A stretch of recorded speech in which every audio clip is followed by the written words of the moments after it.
Hi friends, Karthi Revathi சீரியலேருந்து சூப்பரான promo வந்திருக்கு. நம்ம அதை பற்றி தான் இந்த வீடியோக்குள்ளே நம்ம பார்க்க போகிறோம். வாங்க நம்ம வீடியோக்குள்ளே போகலாம். சாமி சரி பார்த்தோம்னா சந்திரகலாவை அழைச்சிட்டு வீட்டுக்கு வரவும் அப்போ ரேவதி கேட்டுட்ருக்குறாங்க. என்ன இருந்தாலும் சரி தான், சித்தியை நீங்கள் மன்னிச்சு ஏற்றுக்கிட்டீங்களே, அதேமாரிக்கு என் புருஷனையும் நீங்கள் மன்னிச்சு ஏற்றுப்பீங்களா அப்படிங்கும்போது இங்கே பாரு, சந்திரகலா எனக்காக அவள் கணவரையும் அவள் தூக்கி போட்டுட்டு வந்திருக்கிறா. அப்படி இருக்கும்போது நான் அவளை மன்னிச்சு ஏற்றுக்கிறதுல எந்தவித பெரிய விஷயமும் கிடையாது. அவள் செஞ்சது தப்பாக இருக்கலாம், ஆனால் அதை உணர்ந்துட்டு நான் சொன்னதை கேட்டுக்கிட்டு அவள் தாலி தூக்கி வீசிட்டு வந்தாலே இதுக்கு மேலே என்ன வேணும் அப்படின்னு சொல்லவும், ஆனால் அதே மாதிரிக்கு எங்கள் அம்மாவோட நிலைமைக்கு இந்த கார்த்தியோட தாத்தாவும் பாட்டியும் தானே காரணம். அதனால் அவள் தாத்தாவை பாட்டியை தூக்கி எறிஞ்சிட்டு வருவானா சொல்லி நான் அவனை மருமகனாக ஏற்றுக்கிடுது அப்படிங்கவும் இது கேட்டதுமே கார்த்தி சொல்கிறாங்க, இங்கே பாருங்கத்த, நீங்கள் சொல்கிறது சரிதான், ஆனால் உங்கள் தங்கச்சி உண்மையிலேயே தூக்கி எறிஞ்சிட்டு வந்தால் சரிதான், ஆனால் கண்டிப்பாக அப்படி பண்ணியிருக்க மாட்டாங்க. அவங்க கூடவே இருந்துக்கிட்டு அடுத்தது உங்களுக்கு துரோகம் தான் பண்ணுவாங்க. ஆனால் நான் அப்படி கிடையாது, எனக்கு அந்த அவசியமும் கிடையாது அப்படின்னு சொல்லவும் இது கிட்டதுமே உடனே சந்திரகலா, பாத்தியாக்கா இவன் எப்படி பேசிட்டு இருக்கான் பாத்தி அப்படிங்கும்போது உடனே சாம்டிசில் இங்க பாருங்க, இந்த விஷயத்தை பத்தி நம்மள இதுக்கு மேல யாரும் எதுவும் பேச வேண்டாம் அப்படின்னு சொல்லிட்டு சாம்டிசில் போனதுக்கு அப்புறமா சந்திரகலா பார்த்தோம்னா எல்லாரும் முன்னாடி சிரிக்க ஆரம்பிச்சிருந்தாங்க. அப்போ சந்திரகலா சொல்லிட்டு இருக்கிறாங்க, பாத்தியா நீ என்னதான் எங்கள் அக்கா கிட்ட என்னை பற்றி சொன்னாலும் சரி தான், நான் தான் அழுது எடுத்து நாடகம் ஆடிட்டேனே, எங்கள் அக்காவுக்காக தாலியே தூக்கி வீசிட்டு வந்திருக்கிறேன். அப்படி இருக்கும்போது அவன் நம்பாமல் இருப்பாளா என்ன? இனிமேல் தானே உங்கள் எல்லாருக்கும் என்னுடைய ஆட்டமே இருக்குது, உங்களை சும்மா விட்டுருவானா என்ன? எங்கள் அக்கா கிட்ட என்னை போட்டு கொடுக்கலான்னு சொல்லி நினச்சிங்களா? எங்கள் அக்காவை பற்றி தான் எனக்கு நல்லாவே தெரியும்ல, அவளை எப்படி நம்ப வச்சு ஏமாத்துனா ஏமாறுவான்னு எனக்கு நல்லாவே தெரியும். 2 சொட்டு கண்ணீரை வெடித்தேன், அவ்வளோதான் அவன் நம்பிட்டா அப்படின்னு சொல்லவே இது கேட்டதுமே ராஜராஜன்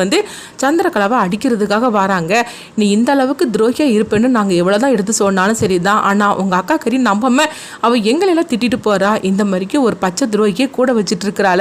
அவளுக்கு ஏன் தான் எப்போ தான் அவளுக்கு உரைக்க போதே தெரியல அப்படிங்கும்போது உடனே சந்திரகலா சொல்கிறாங்க, என்னம்மா இப்போ என்னை பற்றி எங்கள் அக்கா கிட்ட போட்டு கொடுக்க போறீங்களா? போட்டு கொடுங்க, எதுவும் பிரச்சனை கிடையாது, எங்கள் அக்கா கிட்ட எப்படி நடிக்கணும்னு எனக்கு தெரியும் அப்படின்னு சொல்லவும் அப்போ மயில்வாகன் சொல்கிறாங்க, ஆனால் உண்மையிலே சொல்லப்போனால் அத்தையை நினச்சா பாவமாக தான் இருக்குது. இந்த மாதிரிக்கு ஒரு துரோகியை கூட வச்சுட்டே அவங்க சுற்றுறாங்களே, உன்னை போய் அவங்க நல்லவங்கன்னு சொல்லி நம்புறாங்களே அப்படிங்கவும் இப்போ காட்டி சொல்லிட்டு இருக்கிறாங்க,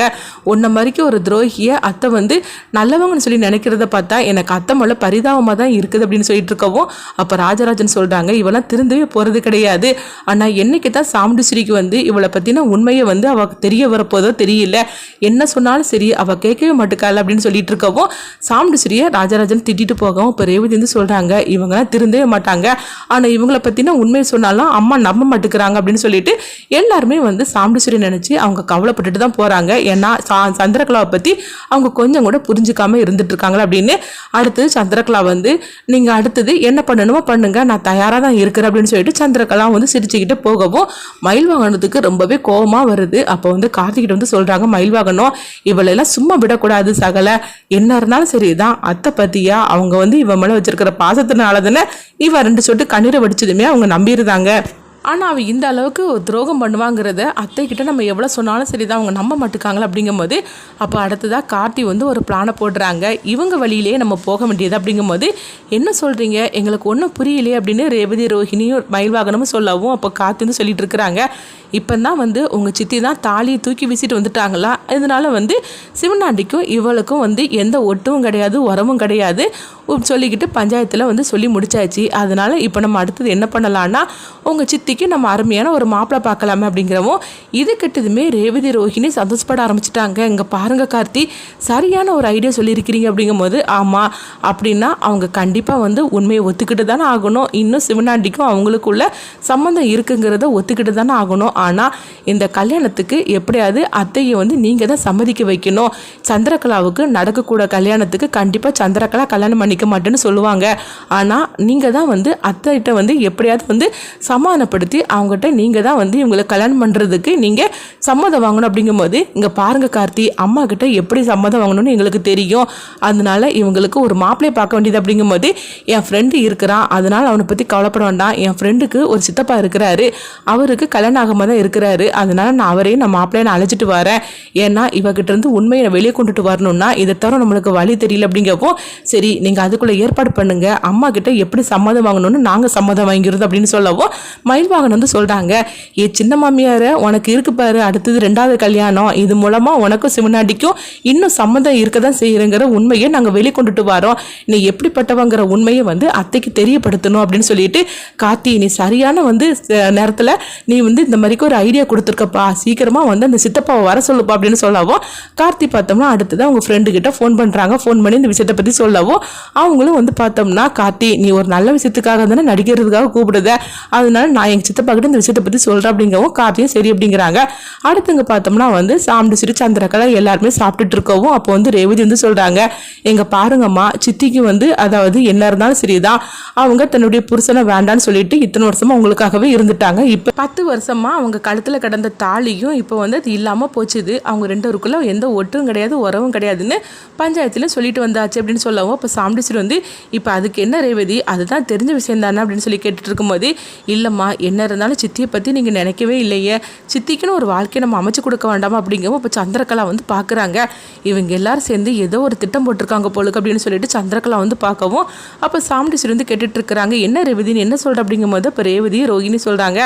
ஆமாம்மா என்ன இருந்தாலும் சரிதான், சித்திக்குன்னு சொல்லிட்டு ஒரு வாழ்க்கையை நீங்கள் அமைச்சு கொடுக்க வேண்டாமா, சித்தியும் வந்து அவங்க காதல் கல்யாணத்தை வந்து நீங்கள் ஏற்றுக்காதனால தன்னுடைய புருஷன் வேண்டான்னு சொல்லிட்டு அவங்க வந்து உங்கள் கூடயே இருந்துக்கிட்டாங்க, ஆனால் மிச்சம் இருக்கிற வாழ்க்கையாவது அவங்களுக்கு ஒரு வாழ்க்கையை நீங்கள் அமைச்சு கொடுக்க வேண்டாமா அப்படிங்கும்போது நீங்கள் 2 பேரும் சுற்றி வளைச்சு பேசிகிட்டு இருக்காதீங்க, என்ன சொல்லணுமோ அது வெளிப்படையாக சொல்லுங்க அப்படிங்கும்போது சித்திக்கு நம்ம இன்னொரு கல்யாணம் பண்ணி வச்சிடலாமா அப்படிங்கிறாங்க. இது கெட்டதுமே சாம்பிடிச்சிரி வந்து அவங்க சந்திரகலாவை பார்க்கவும் சந்திரகலா அதிர்ச்சி அடைகிறாங்க, ஆகா இவ்வளவு அங்கே சுற்றி இங்கே சுற்றி கடைசியில் நம்மளுக்கு கல்யாணம் பண்ணுறதுக்காக மாப்பிள்ளை பார்க்க போகிறாளுவலா அப்படின்னு சொல்லிட்டு உடனே சந்திரகலா வந்து அக்கா இவங்க என்ன பேசிட்டு இருக்காங்க பாரு அப்படின்னு சொல்லும் போது உடனே சாம்பிடிச்சிரிக்கும், சந்திரா அவங்க சொல்றதுல ஒரு நியாயம் இருக்கதானே செய்யுது, என்ன இருந்தாலும் சரிதான், உனக்கும் சிவனாண்டிக்கு கல்யாணம் முடிஞ்சு 10 வருஷத்துல அவங்க கூட நீ 10 நாள் கூட நீ இருக்க கூட இல்லை, ஏன்னா எனக்காக நீ அவனை தூக்கி எறிஞ்சிக்கிட்டு வந்துட்ட, அதுக்கு பிறகு நீ இத்தனை வருஷமா நீ என் கூட தான் இருந்துகிட்டு இருக்கிற,